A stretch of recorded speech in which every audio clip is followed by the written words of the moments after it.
How can we talk about past incidents? How to say stories? Yesterday, I missed my school bus. I woke up late because my alarm didn't ring. I quickly got ready and ran to the bus stop. But the bus had already left. Then my father took me to school on his bike. I reached school a little late, but my teacher understood and allowed me to enter the class. Hi everyone! Do you know what is this sentence pattern? Simple past tense. இதை நீங்கள் எதுக்கு use பண்ணணும்? Past actions பற்றி பேச. So இறந்த காலத்தில் நடந்த சம்பவங்கள் பற்றி எப்படி ஒரு கோர்வையாக பேசுகிறது. அதே போல் ஸ்டோரிஸ் நீங்கள் எப்படி சொல்கிறது? ஸ்டோரிஸ் நார்மலி நடந்து முடிஞ்ச கதையை தான் சொல்வோம். ஸோ அதை எப்படி சொல்கிறது? இதுக்காகத்தான் நாங்கள் சிம்பிள் பாஸ்ட் டென்ஸை இன்றைக்கி படிக்க போகிறோம். Simple past tense pattern of சென்டென்சஸை வச்சு நீங்கள் நடந்து முடிஞ்ச சம்பவங்களை தெளிவாகவும் இலகுவாகவும் எக்ஸ்பிளைன் பண்ண முடியும்.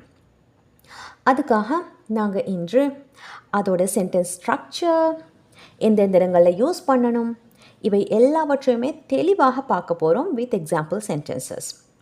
ஸோ லெசன் எண்டில் உங்களுக்காக ஒரு ஆக்டிவிட்டியும் நான் வச்சுருக்கிறேன்.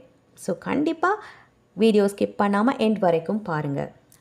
ஃபைனலி அந்த ஆக்டிவிட்டிக்குரிய ஆன்சரை நீங்கள் கமெண்ட் செக்ஷனில் மென்ஷன் பண்ணுங்கள். Okay, now let's move on. What is simple past tense? இங்கிலீஷில் இருக்கக்கூடிய 12 டென்சஸில் இதுவும் ஒன்று. ஸோ இதை மெயின்லி நாங்கள் எதுக்காக யூஸ் பண்ணுறோம்னா to talk about past completed actions, நடந்து முடிந்த இறந்த கால நிகழ்வு. ஸோ இது இம்பார்ட்டன்ஸ் என்னன்னா அந்த விஷயம் எப்போ நடந்தது என்ற டைமையும் இங்கே மென்ஷன் பண்ணலாம். ஸோ இதை நான் ஏன் சொல்கிறேன்னா சில டென்சஸ் இருக்குது இறந்த கால முடிஞ்ச விடயங்களை பேச யூஸ் பண்ண முடியும், ஆனால் எப்போ நடந்ததுன்னு சர்டைன் டைமை எங்களால் குறிப்பிட முடியாது. That would be wrong. அது தப்பாக இருக்கும் அந்த பேட்டர்ன் ஆஃப் சென்டென்சஸில். ஓகே, பட் இங்கே சிம்பிள் பாஸ்ட் டென்ஸில் நோ ப்ராப்ளம். எப்போ நடந்துச்சுண்டு தெளிவாக எடுத்து சொல்ல முடியும். அதே சென்டென்ஸில் ஸ்டார்ட்லேயும் சொல்லலாம், சம்டைம்ஸ் எண்ட்லேயும் சொல்லலாம், நோ ப்ராப்ளம். ஓகே, இப்போ நாங்கள் பார்க்க போவது சென்டென்ஸ் ஸ்ட்ரக்சர். முதல்ல நல்லா கன்சன்ட்ரேட் பண்ணிக்கொள்ளுங்க. முதல்ல பாசிட்டிவ் சென்டென்ஸ், இந்த விஷயம் நடந்தது என்று சொல்கிறது எப்படி என்று பார்த்தா எப்படி இங்கிலீஷ் சென்டென்ஸ் வரும்? Subject verb, that is the normal sentence pattern. So இங்கே சப்ஜெக்டாக எது வந்தாலும் ஒரு பிரச்சனையும் இல்லை இந்த பேட்டர்ன் ஆஃப் சென்டென்சஸில். ஓகே, எந்த பிரச்சனையும் இல்லை. எது சப்ஜெக்டாக வந்தாலும் வேர்பை நீங்கள் V2 ஃபார்மில் யூஸ் பண்ணி கொள்ளுங்க. What is V2 form? V2 ஃபார்ம்ன்றது வேர்போட சிம்பிள் பாஸ்ட் ஃபார்ம். ஒவ்வொரு வேர்புக்கும் வெவ்வேறு ஃபார்ம்ஸ் இருக்குது. V1 என்பது பேஸ் ஃபார்ம், அடிப்படையான ஃபார்ம். அந்த ஃபார்ம்லேருந்து தான் மற்ற ஃபார்ம்ஸ் டிரைவ் ஆகி வருது. ஸோ V1 வந்து பேஸ் ஃபார்ம், அடுத்து V2 simple past form, V3 past participle form. எக்ஸாம்பிளுக்கு சில வேர்ப்ஸை நான் சொல்லி காட்டுறேன். Play, played, played. Sleep, slept, slept. Eat, ate, eaten. இந்த மாதிரி இதில் இந்த நடுவில் இருக்கக்கூடிய V2 ஃபார்ம் தான் சிம்பிள் பாஸ்ட் டென்ஸில் யூஸ் பண்ணப்படணும். ஸோ எக்ஸாம்பிளுக்கு சில வேர்ப்ஸை காட்டுறேன். ate, played, cleaned, slept. So சப்ஜெக்டோடு இந்த V2 ஃபார்மை சேர்த்து நீங்கள் சென்டென்ஸை ஸ்டார்ட் பண்ண முடியும். See the examples. I ate pizza yesterday. எப்போ சாப்பிட்டேன் என்று சொல்கிறேன். நான் நேற்று பீட்சா சாப்பிட்டேன். ஆக்ஷன் கம்ப்ளீட்டட், நடந்து முடிஞ்சாச்சு.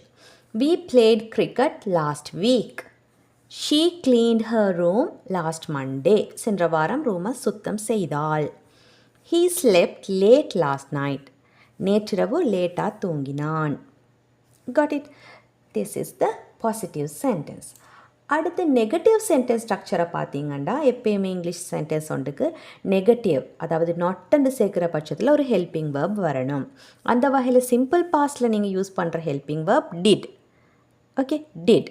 ஸோ டிடன்ட் என்று வந்து அடுத்து வேர்ப் வரும். ஸோ டிடன்ட் வந்த பிறகு வேர்பை நீங்கள் திரும்ப V2 ஃபார்ம்லேயே யூஸ் பண்ணுவீங்களா? இல்லை, V1ல் தான் இப்போ யூஸ் பண்ணணும். பிகாஸ் டிடன்ட் வந்து அந்த சென்டென்ஸ் இறந்த காலமாக மாறியாச்சு. அகெயின் மெயின் வேர்பையும் நீங்கள் V2லேயே சொல்கிறது இல்லை. இப்போ V1 பேஸ் ஃபார்மில் சொல்லணும். Subject didn't, V1. ஸோ எப்படி வேர்ப்ஸ் வரும்? eat, play, clean, sleep and the V1 form. So example sentences பாருங்க. I didn't eat pizza yesterday. We didn't play cricket last week. She didn't clean her room last Monday. He didn't sleep late last night. I didn't eat pizza yesterday. நேற்று நான் pizza சாப்பிடல, அந்த விஷயம் நடக்கலை. We didn't play cricket last week. சென்ற வாரம் cricket விளையாடவில்லை. She didn't clean her room last Monday. சென்ற திங்கட்கிழமை அவள் ரூமை க்ளீன் செய்யலை. He didn't sleep late last night. நேற்றிரவு லேட்டாகி தூங்கவில்லை.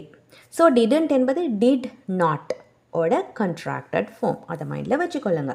did not contracted form didn't. I didn't eat. So இங்கே நீங்கள் மெயினாக ஃபோக்கஸ் பண்ண வேண்டியது சப்ஜெக்ட், அடுத்து verb. பாசிட்டிவ் சென்டென்ஸில் தனியாக V2 வரும்.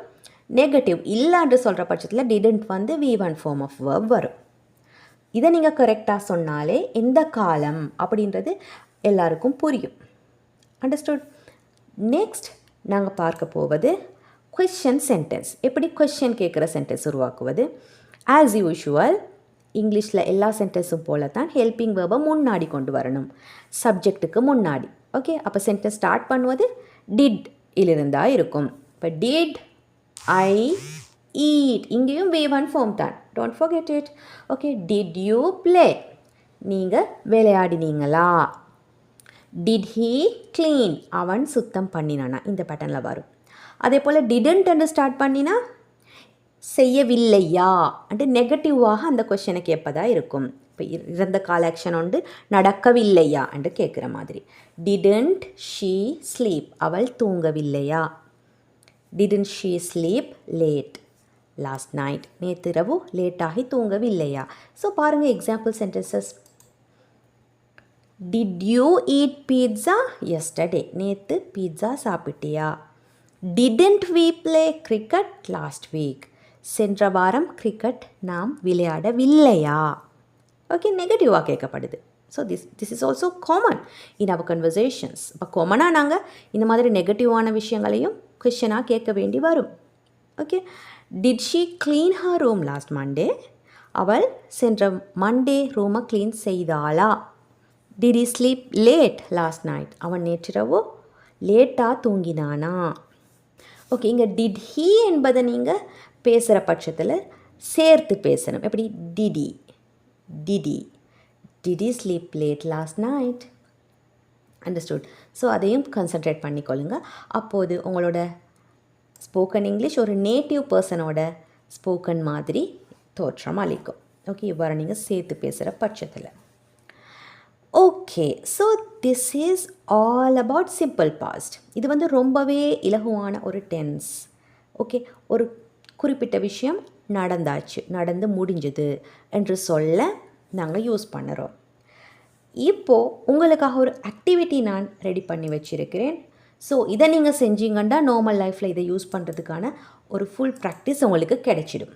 ஏன்னா what did you do yesterday, நீங்கள் நேற்று என்ன விஷயங்கள் செய்தீர்கள் என்றதை சொல்லணும். For example, I woke up at 6 a.m. in the morning. I drank my morning coffee. I drank. Got it? I didn't go to work yesterday. I didn't go. நேற்று போகலை. எங்கே?